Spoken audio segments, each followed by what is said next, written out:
வணக்கம்.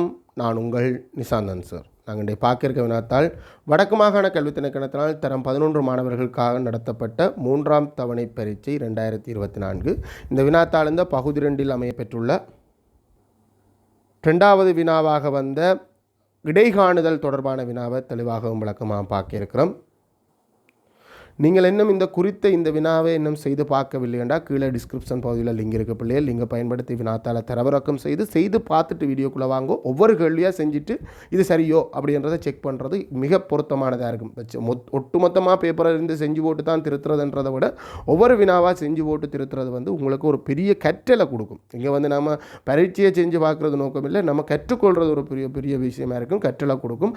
அந்த அடிப்படையில் ஒவ்வொரு வினாவாக செஞ்சு பார்த்துட்டு வீடியோவை பார்த்துட்டு நீங்கள் புள்ளி திட்டத்தை பயன்படுத்தி புள்ளி இட்டுட்டு உங்களுக்கு எத்தனை புள்ளி கிடைக்குது அப்படின்றத மறக்காமல் கமெண்ட் பாக்ஸில் பதிவிடுங்க. கேத்திர கணித வினாக்களுக்கு மட்டும்தான் புள்ளியிடக்கூடிய மாதிரி இருக்காது. என்னென்னா கேத்திர கணித வினாக்களுக்கு ஒவ்வொரு வகையில் திருத்தக்கூடியதாக இருக்கும். நாடி கேத்திர கணித வினாக்களுக்கு மட்டும் நான் புள்ளித்திட்டம் சொல்ல மாட்டேன், மற்ற அனைத்து வினாக்களுக்கும் புள்ளித்திட்டம் சொல்லுவேன்.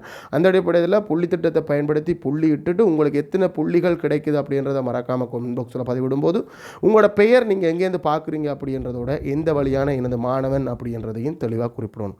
யூடியூப்பில் மட்டும்தான் கற்றுக்கொண்டிருக்கிறேனா, இல்லை என்னுடைய சூம்பொழி மாணவனா, இல்லை என்னுடைய நேரடி வகுப்பு மாணவனா, இல்லை எனது பாடசாலை மாணவியா அப்படின்றத மறக்காமல் பதிவிடுங்க.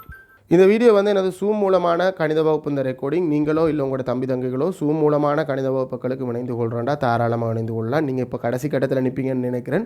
இப்போ மீட்டல் வகுப்புக்கு நீங்கள் கொள்ளலாம். ஆனால் மீட்டல் வகுப்புக்கு வர்றதை விட ஆரம்பத்திலேருந்து வகுப்புக்கு வர்றது கொஞ்சம் பொருத்தமானதாக இருந்திருக்கும். பரவாயில்ல, இனி நீங்கள் கடைசி கட்டத்தில் இருக்கிறதால நீங்கள் மீட்டல் வகுப்புக்கு வரும்போது உங்களுக்கு ஏற்படுற சின்ன சின்ன சந்தேகங்களை எப்படி நாங்கள் சிந்திக்கணும் அப்படின்றத உங்களோட கலந்துரையாடி தீர்த்து கொள்ளக்கூடியதாக இருக்கும்.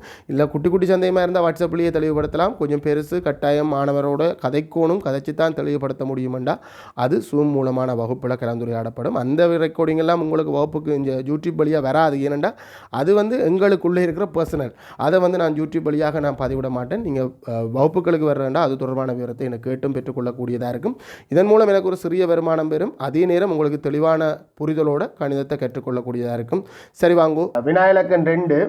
குறித்த ஒரு கடையில் 35 நாட்கள் விற்கப்பட்ட அரிசியின் திணிவு தொடர்பாக விவரங்கள் கீழே தரப்பட்டுள்ளது. இங்கே ஒரு வகுப்பு வழக்கமாகவே இங்கே தொடர்ச்சியாக வந்த இந்த வகுப்பு 4ல் முடிய அடுத்த வகுப்பு 4லேயே துவங்கினா எங்களுக்கு ஒரு சந்தேகம் பெறும். இங்கே 4 கிலோகிராம் அரிசி தான் விற்கப்பட்டதுன்ற அந்த நாள் எந்த வகுப்புக்குள்ளே அடங்குது? 6க்குள்ள அடங்குதா இல்லை 7க்குள்ள அடங்குதா அப்படின்ற ஒரு சந்தேகம் பெறும். ஸோ அதுக்கு ஏற்ற மாதிரி தான் இந்த விளக்கம் கொடுக்குது. 0 தொடக்கம் 4 எனும் ஆயிடை 0 விட பெரிது, 4 விட சின்னன் அல்லது சமன். ஸோ இந்த எல்லை தான் இந்த வகுப்புக்குரியது. ஸோ அடுத்த வகுப்புக்கு 4 பொருத்தம் இல்லை, அடுத்த வகுப்புக்கு மேலெல்ல மட்டும்தான் எங்களுக்கு இந்த குறித்த வகுப்புக்கு வரும் அப்படின்ற மாதிரி புரிஞ்சு கொள்ள வேண்டும். ரைட். இத்தரவு தொகுதியின் ஆகார வகுப்பு யாது? ஆகாரம் என்ற என்ன? அதிக தடவை எந்த தரவு வருமோ அதுதான் ஆகாரம். இங்கே அதிக மீடனை கொண்டிருக்கிற நாட்களின் எண்ணிக்கை கூடுதலாக இருக்கிற அந்த 10 நாட்களை கொண்டிருக்கிற வகுப்பு ஆகார வகுப்பாக இருக்க போது. ஸோ கேட்கப்பட்ட வினா இலக்கம் 2 கேட்கப்பட்ட கேள்விக்கு எங்களுக்கு ரோமன் இலக்கம் 1 ஆகார வகுப்பு எங்களுக்கு என்னென்று வரப்போகுது? 8 தொடக்கம் 12. 8 தொடக்கம் 12 அவ்வளோதான். 8 தொடக்கம் 12 பிறகு இதை கழித்து சயனால் என்று போட்டுடுறே இல்லை. கேட்ட கேள்வி 8 தொடக்கம் 12. ரைட். வினாயிலக்கன் 2க்கு போக முடியல. வினாயிலக்கன் ரோமன் இலக்கம் 2 என்னவா இருக்கும்? பொதுவாக இடையே காண சொல்கிறது.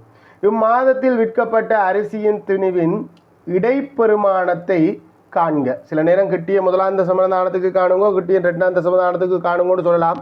ஒன்றும் சொல்லல அப்படியே விட்டுட்டாங்கன்னா கட்டாயம் நாங்கள் இடைப்பெருமானத்தை அப்படியே தான் காணும். இடைப்பெருமானம் காண்ற இந்த கணக்குக்கு எஃப்எக்ஸ் முறையில் காணணுமா எஃப்டி முறையில் காணணுமா? எஃப்எக்ஸில் காண சொல்லி இருக்கிற கேள்வியாக இருந்தாலும் எஃப்டியில் கண்டாலும் சரி, இதே உத்தேச இடை இந்த குறித்த வகுப்பு இந்த நடுப்பெருமானத்தை உத்தேச இடையாக கொண்டு கீழே தரப்பட்டுள்ள இல்லை மேலே தரப்பட்டுள்ள தரவுகளுக்கு அமைய இடையை காண்கன்னு சொன்னாலும் நாங்கள் எஃப்எக்ஸில் செஞ்சால் பிழை தரப்போகிறதில்லை. எஃப்டியில் செய்ய சொல்லி இருந்தும் நாங்கள் எஃப்எக்ஸில் செஞ்சால் பிழை இல்லை. அதே மாதிரி சாதாரணமாக இடைப்பெருமானத்தை காணத்தனை சொல்லியிருக்கு. இங்கே உத்தேச இடை எடுத்து இல்லை எடுகொண்ட இடையை பயன்படுத்தி காண சொல்லலே தானே. நாங்கள் ஏன் சார் எஃப்எக்ஸ் முறையில் எஃப்டி முறையில் செய்யணும்? எங்களுக்கு எஃப்எக்ஸ் தானே சார் ஈஸி அப்படின்னு சொன்னால் எல்லா சந்தர்ப்பத்திலையும் எஃப்எக்ஸ் ஈஸி அண்ட் இல்லைடா. எஃப்எக்ஸ் உங்களுக்கு கொஞ்சம் கிளியராக இருக்கும். எஃப்டி கொஞ்சம் குழப்பமாக இருக்கும். ஆனாலும் எஃப்டி கணக்கு எஃப்டி முறையில் செய்கிறது, விலகலை கண்டு செய்கிறது எங்களுக்கு எப்போவுமே ஈஸி, வேலை சுகம். ரைட், இதை நான் எஃப்டி முறையில் தான் செய்ய போகிறேன் பிள்ளைகள். எஃப்எக்ஸ் வேண்டாம். எஃப்டி வந்து பொதுவான கணக்குகளுக்கு இலகுவாக இருக்குது. 100% கணக்கு எஃப்டி முறையில் செய்கிறது தான் இலகு. என்ன எஃப்டி முறையில் நாங்கள் செய்யணுமெண்டா 5 கோலம் இருக்கிற மாதிரி அட்டவணை அடிக்கணும். எஃப்எக்ஸில் செய்கிறதுண்டா எங்களுக்கு 4 கோலம் இருக்கிற மாதிரி அட்டவணை தாராளமாக போதும். ஆனால் எஃப்டியில் செய்கிறதுண்டா எங்களுக்கு 5 கோலம் இருக்கிற மாதிரி அட்டவணை போட்டுக்கொள். தலையங்கங்களும் ஓர்டரில் இருந்தால் நல்ல. வகுப்பாயிடையிலேருந்து நடுப்பெருமானம், நடுவில் இருக்கிற பெருமானத்தை எடுத்து நடுப்பெருமானம், இந்த நடுப்பெருமானத்தில் ஒரு உத்தேச இடம் எடுத்து அதில் எவ்வளவு விலகுது அப்படின்றதன் மூலம் விலகலை தான் நாங்கள் டின்னு சொல்ல போகிறோம். நடுப்பெருமானமான எக்ஸ் பிள்ளைகள், எக்ஸையும் மீடரனையும் பெருக்க எஃப்எக்ஸ் வரும். விலகலையும் மீடரனையும் பெருக்கும் போது மீடரனை தான் நாங்கள் எஃப் என்று சொல்கிறோம். இது ரெண்டையும் பெருக்கி போடுறதால இந்த குளம் எஃப்டி குளம். ரைட், நீங்கள் வகுப்பாயிடை என்ன சொல்லப்பட்டிருக்கு? 0 தொடக்கம் 4, 4 தொடக்கம் 8, 4 நாளாக கூடுது. நல்ல காலம் எங்களுக்கு நடுப்பெருமானமும் எங்களுக்கு முழு எண்ணில் வருது. ஆனால் நடுப்பெருமானம் முழு எண்ணில் வரையிலேண்டா கட்டாயம் எஃப்டி தான் இலகுவானது. 0 தொடக்கம் 4, 4 தொடக்கம் 8, 8 தொடக்கம் 12, 12 தொடக்கம் 16, 16 தொடக்கம் 20. சரியா நினைக்கிறேன், அவ்வளோதான் வந்திருக்குன்னு நினைக்கிறேன். பாப்போம், 16 தொடக்கம் 20. இப்போ நடுப்பெருமானத்தை கண்டுபிடிக்கணும். நடுப்பெருமானத்தை 2 விதமாக கண்டுபிடிக்கலாம்டா. ஒன்று, இன்னொரு பிரச்சனை, எனக்கு பிரச்சனை ஒரு நாளுக்கு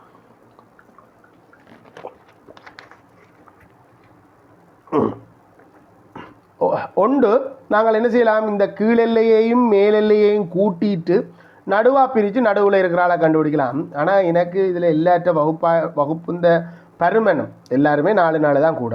ஸோ எனக்கு என்னென்று நான் நடுப்பெருமானத்தை காண்றது நான் என்னை பொறுத்த வரைக்கும் ஈஸியண்டா கீழெல்லைக்கும் மேலெல்லைக்கும் இடையில் இருக்க வித்தியாசம், 0க்கும் 4க்கும் இடையில் இருக்க வித்தியாசம் 4.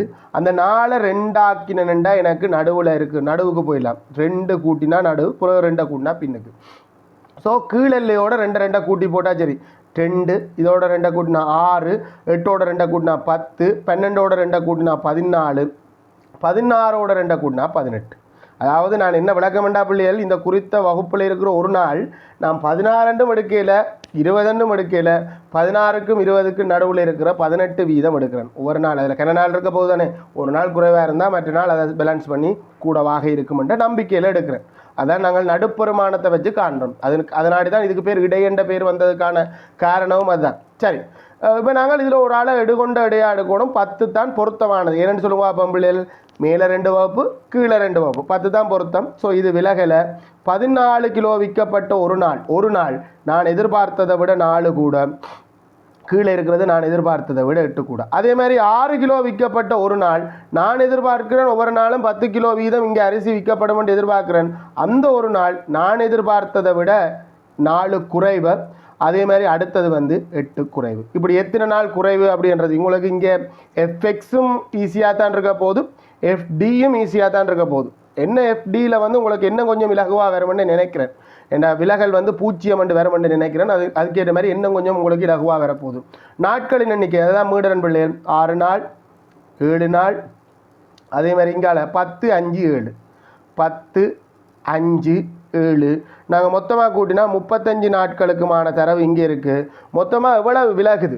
8 கிலோ நான் எதிர்பார்த்ததை விட குறைவாக. அப்படி 6 நாட்கள் 6 8 48. நான் என்னுடைய எதிர்பார்ப்புலேருந்து குறையுது. என்னுடைய எதிர்பார்ப்பு என்ன? 10 கிலோ வீதம் 35 நாளும் 350 கிலோ அரிசி விற்கப்பட்டிருக்கும் என்று எதிர்பார்க்குறேன். ஆனால் இந்த குறித்த 6 நாள் நான் எதிர்பார்த்ததை விட 8 கிலோ குறைவாக விற்கப்பட்டிருக்கு. ஸோ 48 கிலோ குறையுது. இங்கே 4 படி 7 நாட்கள் 4 7 28 கிலோ குறையுது.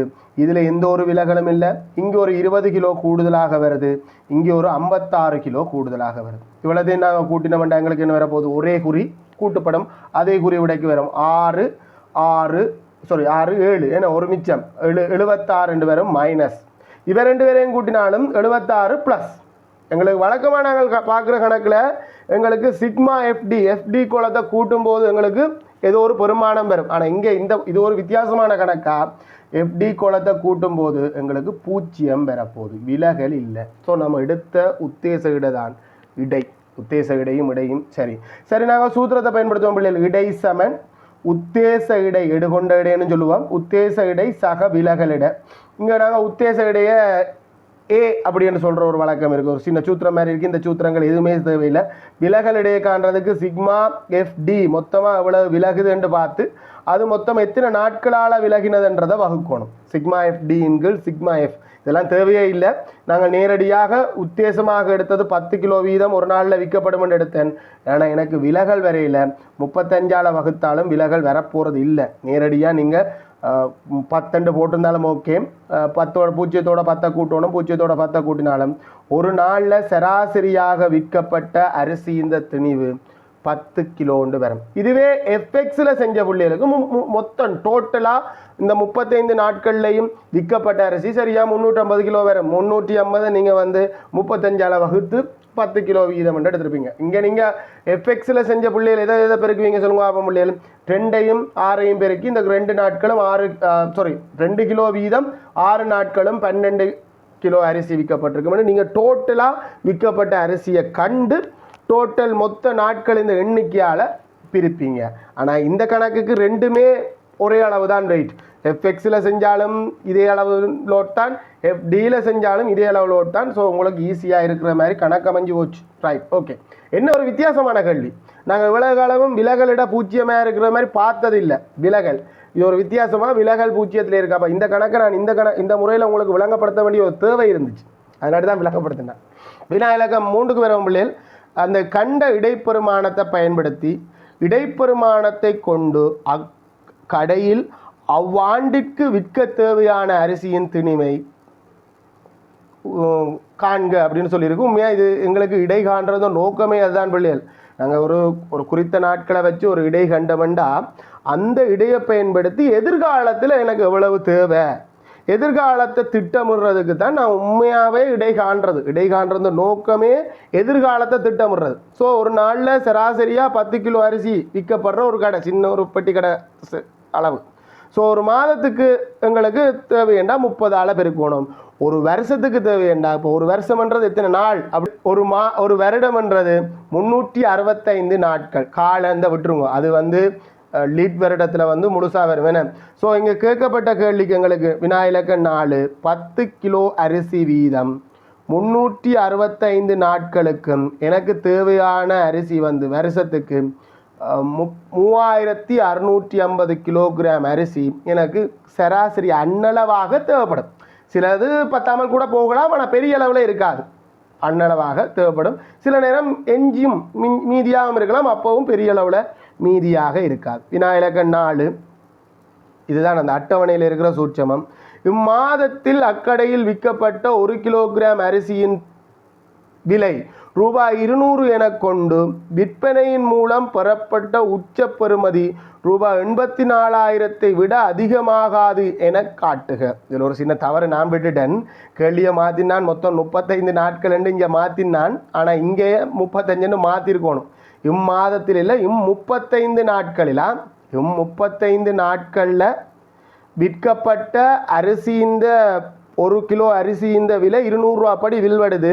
இந்த அரிசியை விற்பதன் மூலம் ஒரு நாளும் 84,100 ரூபாவை விட கூட வராது அப்படின்னு காட்டு.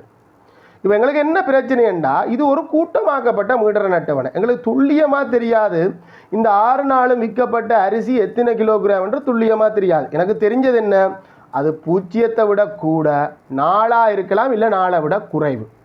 அதே மாதிரி இந்த 7 நாளும் விற்கப்பட்ட அரிசி இந்த திணிவு 4 விட கூட அல்லது 8 இருக்கலாம், இல்லை 8 விட குறைவு. அப்போ எனக்கு துல்லியமாக எனக்கு அந்த 7 நாட்களும் விற்கப்பட்ட அரிசி இந்த அளவு தெரியாது. ஆனால் ஒன்று சொல்லலாம், கட்டாயம் இதை விட தாண்டி வில்வற்றிருக்காதென்றும் இதை விட குறைவாக வில்வற்றிருக்காதுன்னு சொல்லலாம். அதுக்கு காரணம் என்னென்றா பிள்ளைகள், இந்த வகுப்பில் இருக்கிற இந்த 6 நாட்களும் கட்டாயம் 4 கிலோகிராமுக்கு மேலே விற்கப்பட்டிருக்க முடியாது. அப்படி 4 கிலோகிராமுக்கு மேலே விற்கப்பட்டிருந்தா அது இந்த வகுப்புக்குரிய நாட்களாக எண்ணப்படாமல் அது அடுத்த வகுப்புக்கு போயிருக்கும். ஆனால் அடுத்த வகுப்பு போகலை, இந்த வகுப்புக்குள்ளே தான் இருக்குது. ஸோ இந்த 6 நாட்களும் விற்றிருக்கக்கூடிய மேக்சிமம் அதிகூடிய அளவு, அதுக்கான எவ்வளோ வில்வற்றுக்கு வேண்டி இல்லை பிள்ளைகள், அதிகூடிய அளவு 6க்கு 4 கிலோ வீதம் பார்க்கணும். ஸோ எங்களுக்கு மொத்த விற்கப்பட்டிருக்க இந்த 35 நாட்களும் விற்கப்பட்ட மொத்த அரிசி 6 கிலோ வீதம் 4 நாட்கள், அது 24. ஒரு அப்படி அட்டவணை மாதிரியே போடுவோம். அதே மாதிரி அங்கால அடுத்த இல்லை, சாரி மாறி போட்டிருக்கேன், 4 கிலோ வீதம் 6 நாட்கள், 4 கிலோகிராம் வீதம் 6 நாட்கள் 24 கிலோகிராம். அதே மாதிரி 8 கிலோகிராம் வீதம் இங்கே மேலே இருக்க அந்த அதை அப்படியே பயன்படுத்துகிறேன், 7 நாட்கள் 8 கிலோகிராம் 7 நாட்கள் 56 கிலோகிராம், அதிகூடியது, இதுக்கு மேலே இது வில்வட்டிருக்காதுன்ற மாதிரி. அதே மாதிரி 12 கிலோகிராம் வீதம் எங்களுக்கு அடுத்த வகுப்பில் 12 கிலோகிராம் வீதம் 10 நாட்கள், அந்த 10 நாட்களும் விற்றிருக்கக்கூடிய அதிகூடிய திணிவு 120 கிலோ, அதுக்கு மேலே இந்த 12 நாட்களும் விற்றிருக்க முடியாது. அதே மாதிரி அடுத்தது 16 கிலோகிராம் வீதம் 5 நாட்கள், 16 கிலோகிராம் வீதம் 5 நாட்களும் விற்றிருந்தால் கூட 80 கிலோகிராம் தான் அதிகம் மேக்சிமம் இந்த குறித்த 5 நாட்களும் விற்றிருக்கக்கூடியது. அதே மாதிரி 20 கிலோகிராம் வீதம் 7 நாட்கள், 20 கிலோகிராம் வீதம் 7 140. டோட்டலாக நாங்கள் கூட்டுவோம் விற்றிருக்கக்கூடிய அதிகூடிய அளவு 10 சைவரை போட்டு 1 மிச்சம் 3 8 10 18 22 2 போட்டு 2 மிச்சம் 3 4 420 கிலோகிராம் அரிசி மொத்தமாக இந்த 35 நாளும் விற்றிருக்கக்கூடிய அதிகூடிய அளவு. ஸோ 420 கிலோகிராம் வீதம் 1 கிலோ அரிசி 200 ரூபா வீதம் நாங்கள் விற்கிறோம். ஸோ பெற்றிருக்கக்கூடிய தொகை 3 சைவரையும் தூக்கி பின்னால் போட்டுட்டு 2ஆல் பெருக்கினா 4 84,000 ரூபா தான் பெற்றிருக்கக்கூடிய அதிகூடிய அளவு. கட்டாயம் 84,000 இருக்கணும்னு அவசியம் இல்லை, ஆனால் 84,000 தாண்டியலாம். இந்த அட்டவணையில் இருக்கிற தகவல்களின்படி 84,000க்கு மேலே இந்த கடையில் வருமானம் வந்திருக்கவே வராது. அங்கே சொல்லப்பட்டிருக்கு என்ன, அண்டைய தினம் விற்கப்பட்ட அரிசி, அந்த மாதத்தில் விற்கப்பட்ட அந்த குறித்த 35 நாட்களில் விற்கப்பட்ட அரிசி இந்த மொத்த பெறுமதி 84,100 விட அதிகமாகாது, அதிகரிக்காது. அதிகரிக்காது, ஏன்னா 84,000 தான் மேக்சிமம். 84,000 விடவே உண்மையாக குறைவாக தான் இருக்கும். ஆனால் சரி விடு, அட்டவணைக்கு ஏற்ற மாதிரி மேக்சிமத்தை போட்டு பார்த்தா 84,000 வருது. 84,100 விட குறைவு, அதிகரிக்காது. கூற்று ஏதாவது சொல்லி இந்த கூற்று சரியோ புள்ளியோன்னு கேட்டால் அந்த கூற்று சரி புள்ளியோண்டு நாங்கள் சொல்லுவோம். அப்படி ஒன்றும் இல்லை, அதிகரிக்காது. ஆகவே அதிகரிக்காதுன்னு போடலாம், இல்லை குறியீட்டில் கொடுக்கலாம். அதிகரிக்கையில் குறியீட்டில் கொடுத்துருக்கேன். மொத்தமாக ஒட்டுமொத்தமாக கேட்கும்போது இடையை வச்சும் நாங்கள் செய்யலாம். இப்போ நாங்கள் இடை கண்டது நடுப்பெருமானத்தை பயன்படுத்தி கண்ட இடை தான் 10. ஸோ நாங்கள் நடுவில் இருக்கிறதுக்கு அவரேஜ் பார்க்கும்போது எனக்கு 10 வந்தது இடையண்டா, இது ஒட்டுமொத்தமாக அந்த குறித்த மாதத்தை கேட்குறதால இந்த இடையிலையும் ஒரு ஃப்ளெக்சிபிள் இருக்குது. இழிவு இடை, உயர்வு இடை, நடுவில் இருக்கிற இடையைத்தான் நாங்கள் இடை என்று சொல்கிறோம். உயர்வு இடை என்னதுண்டா, இந்த எல்லை மாதிரி நடுப்பெருமானத்தை விட 2 கூடன்ற மாதிரி எங்களோட இடையும் ஒரு ஃப்ளெக்சிபிள் இருக்குது. அதாவது இப்போ நாங்கள் எடுத்துக்கொள்கிறோம் என்ன, ஒரு நாளில் சராசரியாக விற்கப்பட்ட அரிசி 10 கிலோன்னு எடுத்துக்கொள்கிறேன். ஸோ இங்கால ஆகலும் குறைஞ்சா மினிமத்தில் வச்சு பார்த்தா 8 கிலோகிராம் இடை வரும். அதேமாதிரி மேக்சிமத்தில் வச்சு பார்த்தா 12 கிலோகிராம் இடை வரும். சரிதானே? ஸோ இந்த கேள்வி என்ன ஒரு விதமாக செய்யக்கூடியதாக இருக்க வேணும்டா, 12 கிலோகிராம் வீதம் 35 நாட்களும் விற்கப்பட்ட அரிசி, அதே பெருக்கம் பெரும் பாருங்க, 35ஆல் 12ஆல் பெருக்கும் 60 சைவரை போட்டு 6 மிச்சம் 36 6 42. ஆகவே 420 கிலோகிராம் அரிசி. பிறகு அங்கால மேலே அதே பெருக்கம் அதே இடம் வரும். ஆனால் இந்த மாதிரி செய்யணும், இடையை வச்சு நாங்கள் செய்யணுமெண்டா இந்த கேள்வி ஒட்டுமொத்த வகுப்புக்குமா இருக்கணும். ஆனால் இப்போ வர்ற கேள்விகள் ஒட்டுமொத்த வகுப்புக்கும் வர்றையில் பிள்ளைகள். இப்போ வர்ற கேள்வி எப்படி இருக்கும், அதிகூடிய அரிசி விற்கப்பட்ட 12 நாட்களில் விற்கப்பட்ட அரிசியின் அதிகூடிய திணிவென்று கேட்பான். 12 நாட்கள் அதிகூடிய அரிசி விற்கப்பட்ட நாட்கள் எது, கீழே இருக்கிறதா மேலே இருக்கிறதா? கீழே இருக்கிறது. அந்த 12ன்றது இங்கே எனக்கு இந்த கணக்கின்படி எப்படி வரணும்னா இங்கே இருக்கிற 2 பேரை கூட 12 வந்துடணும். எந்த 2 வகுப்பு 12 நாட்களாக இருக்க போதும்? அதிகூடிய அரிசி விற்கப்பட்ட நாட்கள் 12 நாட்கள் எந்த 2 வகுப்புக்குரியது? கடைசி 2 வகுப்பும். அந்த கடைசி 2 வகுப்புலையும் விற்கப்பட்ட அதிகூடிய அரிசியின் அளவு எதுவாக இருக்கலாம்? 16 படி 5 நாட்களும் 20 படி 7 நாட்களும், இல்லை 12 நாட்களும். அதிகூடிய அரிசி விற்கப்பட்ட 12 நாட்களில் விற்றிருக்கக்கூடிய அதி குறைந்த அரிசியின் திணிவண்டா கீழெல்லையோட பார்க்கும். ஸோ இப்போ வர்ற கணக்குகள் எங்களுக்கு இப்படி தாண்டா வருது. ஸோ எங்களோட அந்த கணக்குக்கு பேட்டர்னுக்கு நாங்கள் படிக்கணும். இப்போ அந்த கணக்குக்கு இடையே வச்சு காணலாது 12 கிலோகிராம் வீதம் வந்து காணலாது. ஒட்டுமொத்த அட்டவணைக்கு வந்தால் 12 கிலோகிராம் வீதம் நாங்கள் பார்க்கலாம். சரி, புள்ளித்திட்டத்தை ஒருக்கா பார்த்துருவோம்டா. எங்களுக்கு ஆகார வகுப்பு சொல்கிறதுக்கு வழக்கம் போல தான், அதுக்கு ஒரு புள்ளி. அதே மாதிரி நடுப்புறமானம் குளம் முழுமையாக சரியாக இருந்தால் ஒரு புள்ளி, ஒரு பிழை தவிர்த்து கொள்ளலாம். 1 2 பிழை என்றால் நீங்கள் ஒரு பிழை பரவாயில்ல. அதே மாதிரி விலகல் முறையில் செஞ்ச புள்ளிகளுக்கு விலகல் போடுறதுக்கு ஒரு புள்ளி, எஃப்டி போடுறதுக்கு ஒரு புள்ளி. இதுவே விலகல் முறையில் செய்யாமல் எஃப்எக்ஸ் முறையில் செய்கிற புள்ளியாக இருந்தால் எஃப்எக்ஸுக்கு 2 புள்ளி வரும். சரிதானே? அப்புறம் இங்கே வருவோம் பிள்ளைகள், நீங்கள் இடை காண்றதுக்கு இந்த சூத்திரத்தை பயன்படுத்துவீங்க. சூத்திரத்தை பயன்படுத்திக்க கட்டாயம் இந்த 35ஆல் வகுக்கணும் இந்த வரி இந்த கணக்குக்கு எழுத வேண்டிய தேவை இல்லாமல் போகுது. ஏன்னா விலகலடியே இல்லையே, அதனாடி 35ஆல் வகுக்கணுமென்ற தேவை இல்லாமல் போகுது. ஆனால் சரியான ஸ்கீமுக்கு அமைய பார்த்தா 35ஆல் வகுக்கணுன்றதுக்கு ஒரு புள்ளி, இறுதி விடைக்கு ஒரு புள்ளி. இப்போ நீங்கள் 35ஆல் வகுக்கையில் சார் நான் நேர 10 போட்டுனுண்டா நீ 2 புள்ளியும் கொடுக்கலாம். இந்த கணக்குக்கு 2 புள்ளியும் கொடுக்கலாம். ரைட். அதே மாதிரி அந்த விடையை பயன்படுத்தி மொத்தமாக தேவையான அரிசி இந்த அளவை காண்றதுக்கு 2 புள்ளி. இந்த காசு 84,000 ரூபான்றதை சொல்கிறதுக்கு ஒரு புள்ளி, இறுதி ஒப்பிட்டு அந்த போதாது இல்லை போதும் அப்படின்றத சொல்கிறதுக்கு, தாண்டாது அப்படின்றத சொல்கிறதுக்கு ஒரு புள்ளியுமா. மொத்தம் குறித்த இந்த வினாவுக்கு உங்களுக்கு 10க்கு எத்தனைன்றதை பதிவிடணும்.